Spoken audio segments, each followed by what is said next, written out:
दोस्तों, आज की इस वीडियो में हम स्टडी से रिलेटेड इन सवालों के आंसर्स देखेंगे। 1. क्या हमें टाइम टेबल बनाना चाहिए? 2. पढ़ने का बेस्ट तरीका कौन सा है? 3. कितने टाइम के बाद हमें रेस्ट लेना चाहिए? और 4. जब पढ़ने का मन ना करे तो हमें क्या करना चाहिए? और 5. हमें किस तरीके से तैयारी करनी चाहिए? तो आइए स्टार्ट करते हैं। तो सबसे पहले, क्या हमें टाइम टेबल बनाना चाहिए? इसका आंसर ना हाँ है और ना है। अब आप बोलेंगे कि सर ये क्या बात हुई? पहले हम ये समझते हैं कि टाइम टेबल बनाने के फायदे और नुकसान क्या है। देखिए, फायदा सबको नजर आता है कि इससे हम टाइम को अच्छे तरीके से मैनेज कर सकेंगे और सब सब्जेक्ट्स को प्लान्ड वे में टाइम दे सकेंगे। लेकिन इसका एक नुकसान है और वो है मेंटल प्रेशर। यानी मैक्सिमम स्टूडेंट्स अपना टाइम टेबल कुछ इस तरीके से प्लान करते हैं, जैसे कि मैं 1 से 3 बजे तक मैथ्स का एक चैप्टर खत्म करूंगा, फिर 10 मिनट की ब्रेक लूंगा और 3:10 से 5 बजे तक इंग्लिश का एक चैप्टर खत्म करूंगा।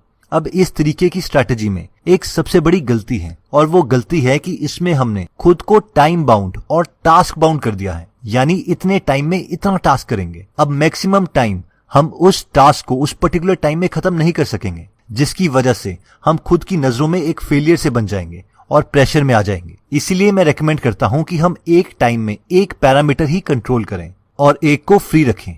फॉर एग्जाम्पल, या तो हम ये बोलें कि मैं 3 से 4 बजे तक मैथ्स का ये चैप्टर स्टडी करूंगा। अब उस 1 आवर में जितना मर्जी टास्क कंप्लीट हो, हमें परवाह नहीं। या फिर हम टाइम को फ्री रख सकते हैं, जैसे कि मैं आज मैथ्स के इस टॉपिक को खत्म करूंगा, फिर चाहे जितना मर्जी टाइम लग जाए। ये टेक्निक इलॉन मस्क अपनी कंपनीज को रन करने के लिए भी यूज करते हैं। उन्होंने हर एक कंपनी को एक दिन असाइन किया हुआ है। उस दिन कितना टास्क अचीव होगा उसे वो ज्यादा कंट्रोल करने की कोशिश नहीं करते। फॉर एग्जाम्पल, ट्यूसडेज और थर्सडेज को वो अपनी एक कंपनी पर काम करते हैं और बाकी के दिन दूसरी कंपनी पर। तो बेसिकली अगर हम स्ट्रेस फ्री रहना चाहते हैं तो टाइम या टास्क में से सिर्फ एक ही चीज को हमें कंट्रोल करना चाहिए। नेक्स्ट सवाल आता है कि पढ़ाई करने के 2 बेस्ट तरीके कौन से हैं। इससे पहले कि हम ये देखें कि पढ़ने के बेस्ट तरीके कौन से हैं, पहले हम ये डिफाइन कर लेते हैं कि हम कब कहेंगे कि हमारा टॉपिक तैयार हो गया है।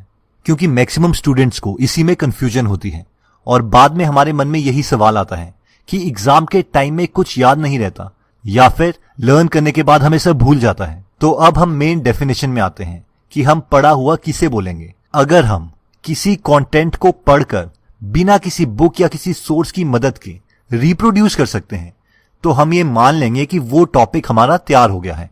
इसके अलावा किसी भी और स्टेट में हम ये नहीं मानेंगे कि हमारा टॉपिक तैयार हुआ है। आई रिपीट, अगर हम बिना किसी बुक या सहारे के कंटेंट को रिप्रोड्यूस नहीं कर सकते तो वो टॉपिक हमारा तैयार नहीं हुआ है। अब जब हमने ये डेफिनेशन क्लियर कर ली है तो अब सवाल आता है कि बेस्ट तरीका पढ़ाई का कौन सा है, और आंसर इसी डेफिनेशन में है कि हमें बिना किसी की हेल्प के इंक्लूडिंग बुक्स मटेरियल को रिप्रोड्यूस करना है। और इसमें पहला बहुत ही फेमस तरीका आता है फेमेंट टेक्निक, जिसे हम एक्टिव रिकॉल के नाम से भी जानते हैं।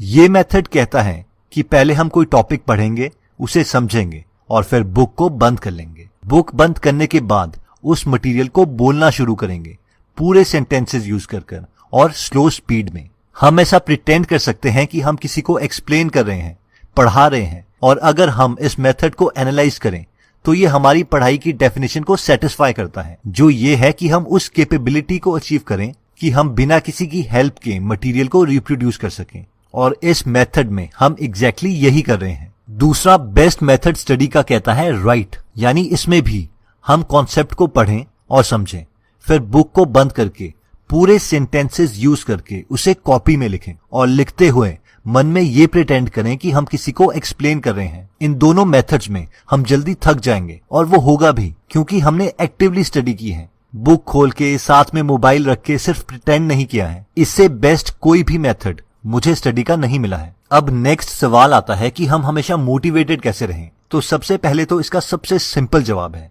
कि परमानेंट मोटिवेशन अचीव नहीं की जा सकती, लेकिन अगर हम ज्यादा से ज्यादा एक्शन लें तो एक सेंस ऑफ अकॉम्प्लिशमेंट अचीव होती है और हम और एक्शन लेने के लिए मोटिवेटेड होते हैं। अब आप में से कई स्टूडेंट्स ये बोलेंगे कि सर, हमें एक्शन लेने के लिए ही तो मोटिवेशन चाहिए थी, और आप कह रहे हैं कि एक्शन से मोटिवेशन मिलेगी।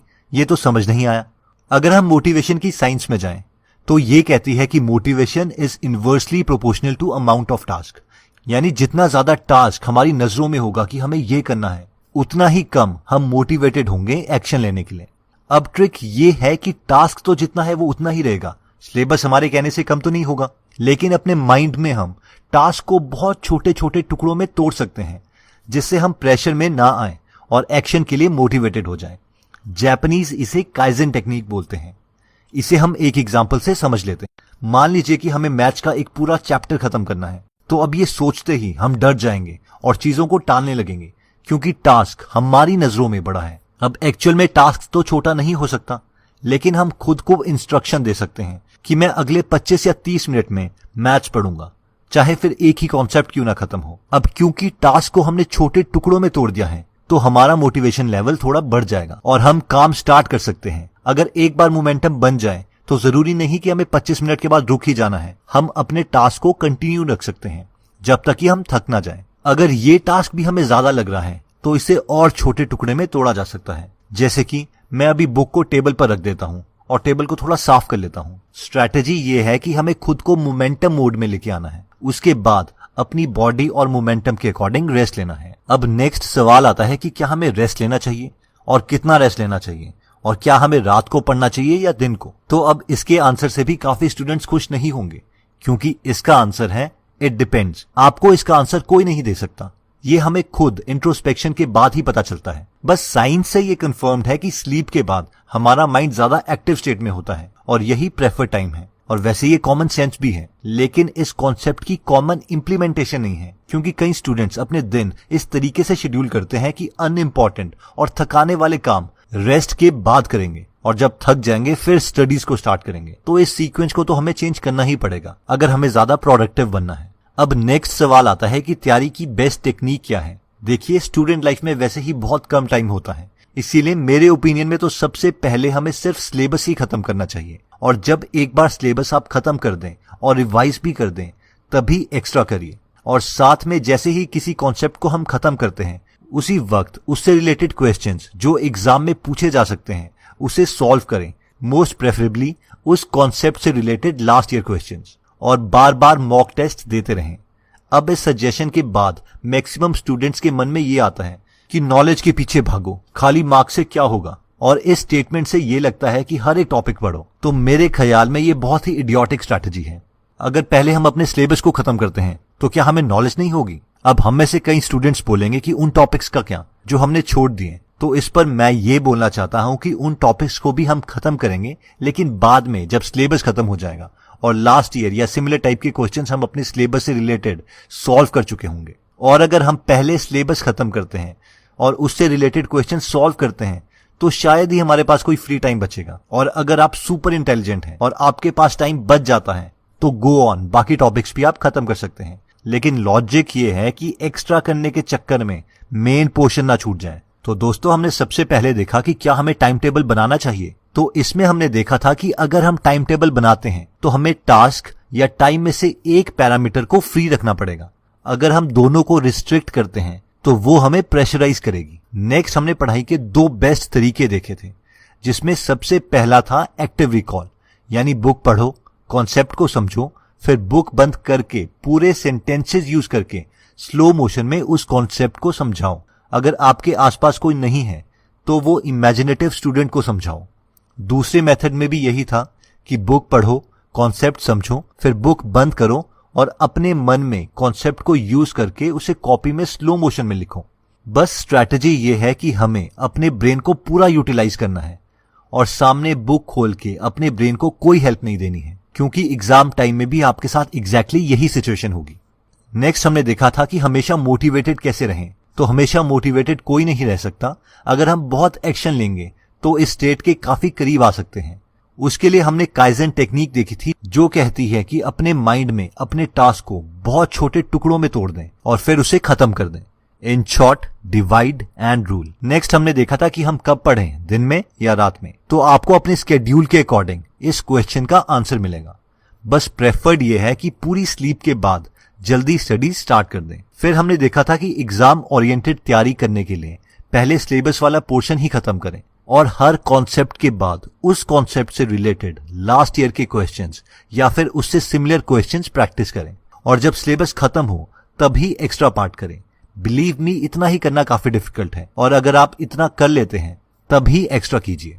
दोस्तों, मुझे पता है कि एग्जाम्स हैं और हम अपनी स्टडीज की स्ट्रेटेजीज को हमेशा इंप्रूव करना चाहते हैं, लेकिन ये बेसिक चीजें जो हमने आज डिस्कस की हैं, इनके अलावा अब बस हमें हार्ड वर्क करना है और ये नहीं कि हमेशा एक और नई टेक्निक के पीछे ही भागते रहें और कोई एक्शन ही ना लें। इसीलिए टेक मैसिव एक्शन। जय हिंद। दोस्तों, अगर आप फ्री में हिंदी ऑडियो बुक समरी सुनना चाहते हैं तो डिस्क्रिप्शन में दिए हुए लिंक पे जाके आप हमारी गीगल ऐप डाउनलोड कर सकते हैं। वहां पे आप फेमस बुक सुन सकते हैं जैसे कि the miracle morning, you can and you will, how to make friends and influence people, E myth revisited, 0 to 1, Chanakya Niti, the one thing, power of habit, wings of fire, the monk who sold his Ferrari and many more. और हर हफ्ते इस app में हम एक नई audio book summary डालते हैं। अगर आप हमारी वीडियोस मिस नहीं करना चाहते तो हमारा पेज लाइक करने के बाद 3 डॉट्स के बटन को प्रेस करके फॉलो के बटन को सिलेक्ट कीजिए और फाइनली सी फर्स्ट के ऑप्शन को सिलेक्ट कर लीजिए। इससे आपको हमारी हर पोस्ट मिलती रहेगी।